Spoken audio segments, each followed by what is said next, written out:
ఒక ఆవిడ కొత్తగా అద్దింట్లోకి దిగింది. తను ఇంటిని చాలా శుభ్రంగా ఉంచుకోవడం, ప్రతి వస్తువుని చాలా జాగ్రత్తగా కాపాడుకోవడం ఆవిడకి అలవాటు. అలాగే తను వంటింట్లోకి వెళ్ళి తన కిటికీని శుభ్రం చేస్తూ ఉంటే, ఎదుటింటి కిటికీ చాలా అసహ్యంగా బూజు పట్టి కనిపించిందట. అలా ప్రతిరోజు చూసి చూసి తన మనసులో ఒక భావన ఏర్పరచుకుంది. ఆవిడ ఇల్లును శుభ్రంగా పెట్టుకోదు. ఆవిడ కిటికీని కూడా బూజు దులుపుకోవట్లేదు అంటే ఆమె ఒక ఇల్లాలి స్థాయికి పనికిరాదు అనేటువంటి అభిప్రాయానికి వచ్చేసింది. కొద్ది రోజులు గడిచిన తర్వాత ఈవిడ పని మనిషే అటువైపు కిటికీని చాలా శుభ్రంగా దులిపి కడుగుతూ ఉన్నప్పుడు, ఆ కడిగినటువంటి దుమ్ముతో పాటు ఈమెకి ఎదుటి వైపు వాళ్ళ కిటికీ చాలా అందంగా, ఆ ఇల్లు కూడా చాలా శుభ్రంగా కనబడిందంట. అప్పుడు కానీ ఆమెకర్థం కాలేదు. ఇన్ని రోజులు తన కిటికీకే అటువైపు ఉన్నటువంటి దుమ్ము వల్ల ఎదుటి వాళ్ళ ఇల్లు శుభ్రంగా కనబడలేదు.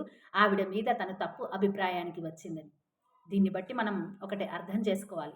ఎవరిని తొందరపడి ఒక నిర్ణయానికి మనం తెచ్చుకోకూడదు. వాళ్ళ పరిస్థితులేంటి? వాళ్ళు ఆ విధంగా మాట్లాడడానికి కారణమేమిటి? మనకు నచ్చనంత మాత్రాన వాళ్ళని మనం ఒక ముద్ర వేసి దానికి మాత్రమే అంకితం చేయకూడదు. వాళ్ళెలా ఉన్నారు? వాళ్ళేమిటి? ముఖ్యంగా ఈ మధ్య కాలంలో మేము పెట్టినటువంటి స్టేటస్ చూడలేదనో, లేకపోతే మా రీల్‌కి లైక్ కొట్టలేదనో, ఈ పిచ్చి పిచ్చి అభిప్రాయాలతోటి వ్యక్తుల మధ్య సంబంధాలు సన్నగిల్లుతున్నాయి. ఇవి కాదు కదా మనం చేయాల్సింది. ఒక వ్యక్తిత్వాన్ని, ఒక వ్యక్తిని మనం నమ్మాలంటే వాళ్ళని చాలా అర్థం చేసుకునే ప్రయత్నం చేయాలి.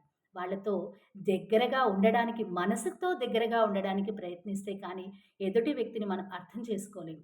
తొందరపడి ఎవరి మీద ఎలాంటి అభిప్రాయాలకు రాకూడదు.